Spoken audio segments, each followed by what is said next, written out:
Le changement climatique fait peser des menaces importantes sur les écosystèmes, les communautés et l'économie du Sénégal.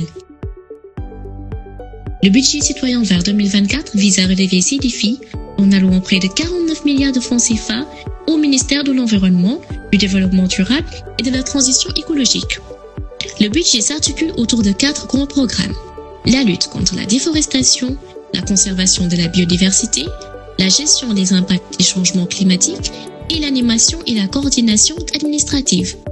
Le Fonds vert pour le climat, FVC, est également essentiel pour soutenir les pays en développement comme le Sénégal dans leur transition vers une économie résiliente et à faible émission de carbone.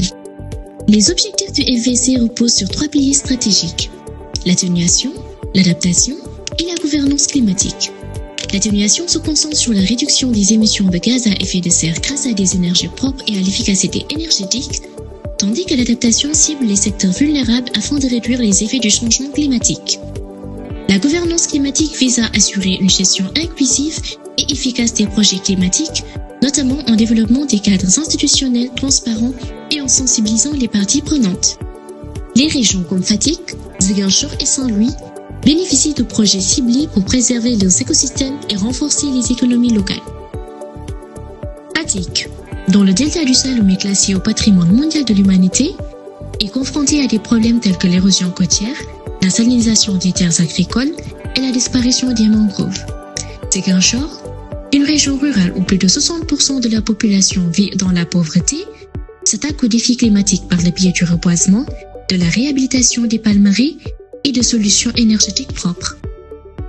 Saint-Louis, dont les zones côtières sont exposées, est confronté aux menaces du changement climatique en raison de l'érosion côtière, de l'élévation du niveau de la mer et de la diminution des stocks de poissons.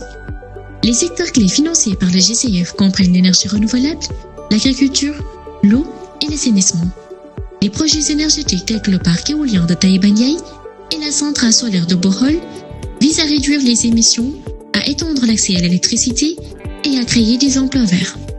L'agriculture, qui emploie 60% des Sénégalais, soutient des pratiques à faible émission de carbone telles que l'agroforesterie et la conservation des sols afin de restaurer les terres dégradées et de renforcer la sécurité alimentaire.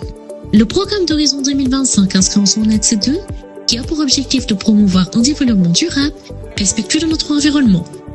Il vise à assurer un aménagement durable des territoires et une urbanisation organisée, promouvoir une gestion durable des écosystèmes naturels, conduire une transition énergétique juste et équitable, promouvoir des modes de production et de consommation durables.